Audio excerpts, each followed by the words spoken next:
So welcome everybody, I'm Sarah Wilson, I'm a leadership coach. I predominantly help people in their roles with imposter syndrome, but also doing some consulting around culture now as well. I have a history in corporate social care policy and process from a few years ago before I started my own business. So I'm just going to light touch on the challenges that you experienced during the winter because I know that you'll all be very aware of them. So there's lots of issues around well-being, including things like getting the seasonal affective disorder or SAD, isolation for people, which can include your staff or your clients, the impact of loss. Then we have the balance with physical health, with not being able to get out so much, maybe making different food choices for a bit of comfort food, and obviously struggling with the amount of viruses and things, particularly with COVID being quite prevalent again. Then in addition to that, you have the logistics of dealing with staff sickness and the roads and the weather and being able to get people to where they need to be to provide the services, alongside potential safeguarding, especially with the decision to cut the winter fuel cost. And also then you've got to balance that, not just for yourself, but for your team, your clients, and the business itself. So let's talk about things that you can do. And the first thing is to think about maybe just only taking ownership of the things that you can actually control. There is so many things that you're not going to be able to control during the winter time, and that includes things like the weather, the roads, the traffic, anything that's happening with a potential client and what have you. You can't always control those things. What you can look at controlling and influencing is your response around it. And one of the most important things of that is to make sure that you are looking after yourself so that you can develop resilience over what is no doubt a more difficult time of the year. So looking after you is incredibly important, working out what refills your cup, working out what is going to happen to ensure that you can continue to not just deliver a service to clients, but look after the staff and look after the business, but also all the things that you might have to do outside of work as well. So working out what makes you happy and what sparks joy in your life, you need to make sure that you are inserting that every single day. And the things that you can influence are more around like the planning and preparation for winter, and influencing staff as well. So there's been quite a lot of talk. I've just been in with John Wilkes's talk and what have you around emotional intelligence and compassion. And I cannot tell you or stress enough how important emotional intelligence is in terms of leadership for your businesses now. So there was a fairly recent study that said 71% of businesses now expect emotional intelligence to be very high in terms of their leaders. So emotional intelligence buys you a lot of loyalty from your staff. So really, what does emotional intelligence mean? Well, it's made up of three different elements. One is seeing your staff as individuals and getting to know them. And I'll come back to why that's so important in a moment. The second thing is being curious, and that ties in with listening. So curiosity about how you're responding to something or how somebody else is responding to something that you don't necessarily understand is incredibly important to show emotional intelligence. And that ties in with listening, not to respond, which I think a lot of us can fall into really easily, is just listening to be able to respond, to be able to say something back to them rather than listening to understand. So what we need to do is make sure that when we're listening, we're asking questions to get more information so that we can really understand where people are coming from. The more you listen to your staff and your clients and take feedback, the more they feel cared for and listened to. The more empathy we show them, the more we learn about them. And the more we learn about them, the more we can preempt. So, for example, if you have got a member of staff who is clearly struggling, but you start to understand why they struggle, what their triggers are, what their story is a little bit more. I'm not saying going into the life history of every single person that you've got, but just understanding, you know, does one of your staff members have a particularly difficult home life? Does one of your staff members struggle financially? All of these things can help you to understand and preempt potential issues that are going to happen, but also increase their engagement in giving you feedback and giving you information that is going to potentially help you. So in terms of looking after you and helping your staff to look after themselves as well, one of the things that you can do is a Sparks Joy session, which you can build yourself for you and for everybody individually in a workshop setting. And I've provided some information in the workbook that's going to kind of help you to get started. So what I want you to think is, whilst winter pressures can be quite a big thing, some of the solutions to that don't need to be complex. So it's about, Sparks Joy is about, what are the little things that make your heart happy? What are the small things that, it could be a great playlist on your Spotify. It could be somebody sees that you're struggling a bit and brings you a cup of tea. It could be when there's a bit of sunshine. It could be crispy leaves, whatever it is, it's about finding those things that spark joy. And I can assure you, in a moment where you're not feeling very sparky, you're going to forget all of those. So make sure they're written down as well, and keep adding to it. Make that a really fun session for people to come in, attached to maybe a team meeting where people can start to throw ideas out. And when you say, oh, I love Mr. Brightside by the Killers, somebody else go, oh my goodness, yeah, I love that too. And you start to bounce ideas off each other of what you can do to spark joy. And then make that a regular thing. Say to your team, right, how have you sparked joy in your week this week? And make sure that they're still continuing to live that. And whilst they're making their list, you can utilize the senses. So what can you see? What can you feel? What can you hear? What can you touch? What can you taste? And those are really, really good things to kind of start the brain rolling. Now, this might seem quite a trite thing, but actually it's incredibly important, because the more we focus on joy and positivity, the more your brain is looking out for that and focusing on that on a day-to-day basis, and the better your mental well-being becomes. And without sounding terribly dramatic, the Sparks Joy list for me was the very first step I took to my own personal development. And that, alongside a stepping stone of other things, completely changed my perception and my thoughts about the world around me, and what I had to be grateful for, and what I was lucky in experiencing. So very important things. Then you've also got, as I said, the physical health. So that's focusing on immunity. So you might want to do some focus sessions all weeks with your clients and customers, as well as your staff.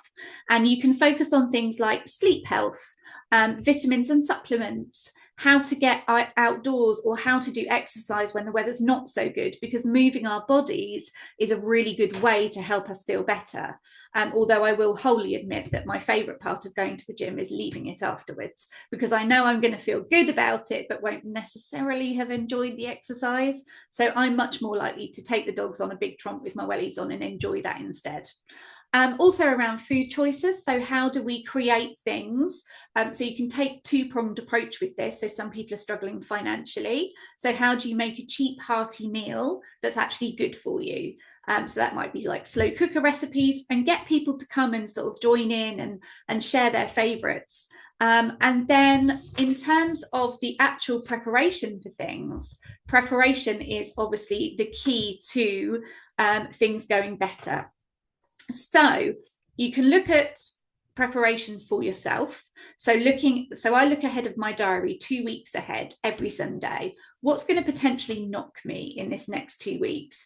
And that's been quite hard recently, because actually the thing that's knocked me in the last few weeks is moving house, and both my children moving out and moving on to their adventures. So it's been quite challenging, and I've had to work out how I can balance what has been surreal an experience with making sure that I'm looking after myself. So it's about how you're going to respond. Now let's talk about the more practical things about social care. So if you don't already do this, this is incredibly valuable if you are struggling with staff, and that is to allocate how vulnerable each of your clients are. So if you work out, so for example, the most vulnerable might be people who need time-sensitive medication and wouldn't be able to get it if there wasn't somebody actually there to make sure it was given. Personal care, so they can't be left obviously sitting in their own filth and what have you, and the problems that would cause. Who might be bedridden, because staying in bed all day is incredibly difficult for mental well-being. So allocate a grading, if you like, to all of your clients to know who needs really to be accessed. And there might be other elements. I focus those three very much on sort of giving social care out in the community, but there might be other elements that are relevant to your part of care. And again, like, what can I control and what can I influence in those things? And your workbook contains some ideas to kind of start those sessions and what have you as well. And then have regular reminder sessions with your staff around things that they should look out for. So safeguarding things around poverty or heating or isolation. Make sure that you remember things like the travel and the weather, doing sessions on those about how they should have certain items in their car just in case they break down. So you reminding them to make sure that they've got a blanket and a flask of something and whatever it is that is relevant to the area that you live in. Obviously, some areas are significantly colder than others. So making sure that people are having those reminders about how to stay safe as well. And then the biggest thing that we can do during the winter alongside these things is remembering connection and communication. Winter is incredibly isolating for certain people. Your staff might live alone, so they might be spending all day in their job. And I know that in social care, sometimes you don't get time to have that time with the rest of your team in terms of making sure that they have got some people to talk to. So if you've got somebody coming in who lives alone, they're going to spend all day with the clients. And whilst that is company to a certain extent, it's not the same as spending time with friends and peers and what have you. So make sure that they actually have some time talking to other people, because otherwise what will happen is they'll come to work, they'll go home, they'll have some dinner, they'll watch a bit of telly, they'll go to bed, and they'll repeat that over and over again. And for mental well-being, that can be incredibly soul destroying. So it's just about making sure that they've got other ways of getting out and speaking to other people. Make sure that there's regular chats, make sure there's regular communication. You can set something up on WhatsApp. You can encourage work forbidden conversations by having some sort of socials. So we used to have Pub Friday, where at a specific, well, we had a set of times of them, and obviously if you were looking after clients, the alcohol bit was not acceptable, but making sure that you had those different elements was really important. Bear with me 1 second, naughty puppy.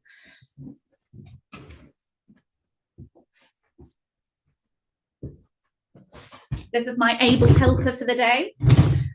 And then, you know, thinking about having an open door policy as well, so that people who might not want to speak up about how they're feeling might come and talk to you about it, and you can help. And then just focus on competitions that help people to stay in a more positive mindset. So the most heartwarming photograph, or, you know, the cutest puppy, obviously this one, and just making sure that people are having that time to engage with each other. What community events could you run? Who would need support getting to those community events? How can staff get together and help each other? One of the worst things that I think happens during the winter can be that isolation piece, and feeling isolated. Like when you think back to COVID, how being alone so much of the time was so difficult, and really helping to do everything that will help people to feel like they're not alone during that winter period of time where things can feel very dark. And of course, you've got things like Christmas coming up, and I think every year there are a pocket of people who struggle, but with all of the changes recently, it feels to me like this year could be quite a big year.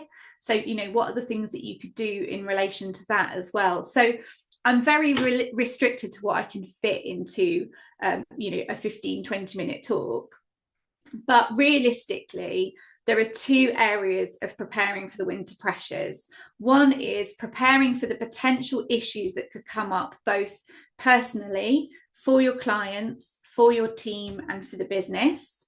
And then the other is about utilising and encouraging a culture of emotional intelligence. because sometimes we can get very focused on the job in hand, and that can make us come across as rather abrupt and brusque in trying to get things done. But there does need to be time, because if people feel listened to and heard, they are more likely to engage well and be satisfied with the services or the employment that's being provided. So I cannot stress enough how important this shift to being more compassionate is around looking after your team and helping them to feel that they can, engage well with you so that you can help with any issues, even if that's just signposting, even if that's just offering a shoulder or an ear. And when it is feeling incredibly difficult, just remember, it will pass, spring will come, it might have some rain and stuff in it, but things will improve again. So I hope that gives you some ideas. And as Jade has very kindly put into the chat, there is a workbook with some prompts and reminders in for you to take and have a look at, because I know that having something that you can print out and physically use is really useful, whereas a set of photos of your slides, you might not go back to those. I find that when I have the best intentions of taking photos of slides.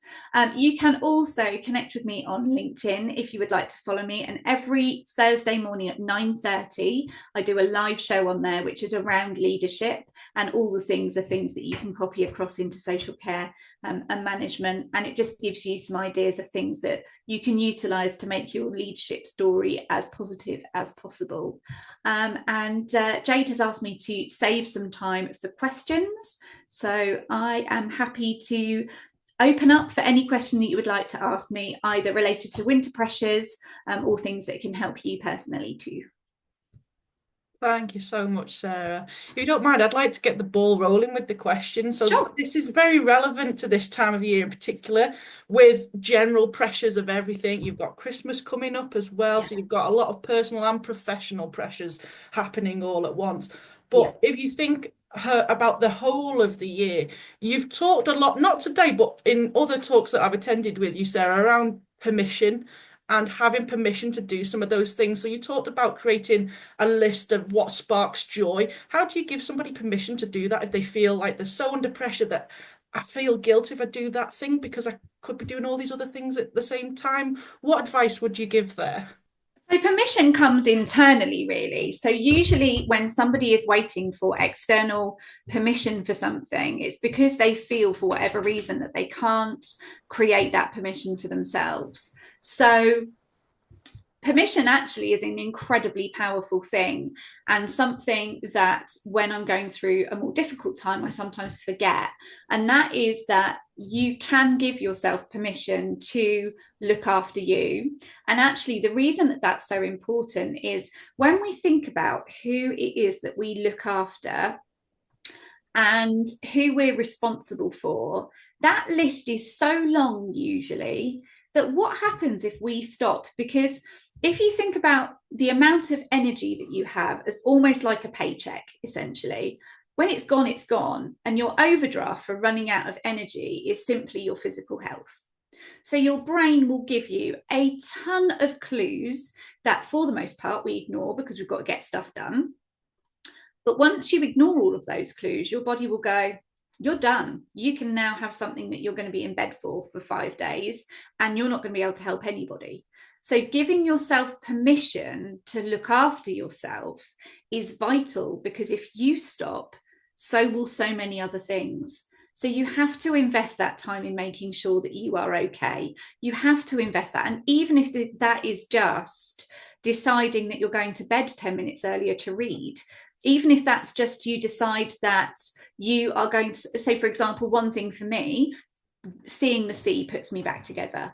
So I will take a 10-minute detour to drive past the seafront so that I can see the sea, because that really helps me. And so giving yourself permission doesn't mean I'm going to be really selfish for a week and not help anybody else. It's giving yourself permission to have these little snippets of time that then build up into your resilience. But the first thing is about starting to be able to understand how important that is and saying, yes, I deserve to do this because I do X, Y, and Z.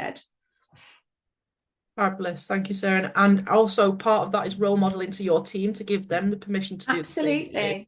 Absolutely. So whatever you are doing, and whether you've accepted that this is the case or not, whatever you are doing, you are role modeling to other people, whether that be your children or your team or whoever it is. That is incredibly vital to remember. Yes, thank you so much for that, Sarah. Have we got any other questions? We've got a couple of minutes and then we've got a short break before we start portion 2 of today's event. Any questions from anyone? If anybody thinks of a question later, please do feel free to message me on LinkedIn and I'm more than happy to answer anything. Is there anything in the chat, Jade? Just a comment from Maria to say great ideas for caring for ourselves and one another. Thank you. And she's still getting over her house move, so wishes you well with settling into your home too. Why does it take so long? Oh, fabulous. Do you want to put your details in the chat, Sarah, for everybody today? Because like I said earlier on, it'll be a couple of weeks before we do our post-conference write-up to everybody so they can get connected with you straight away. That'd be brilliant. We'll do that now.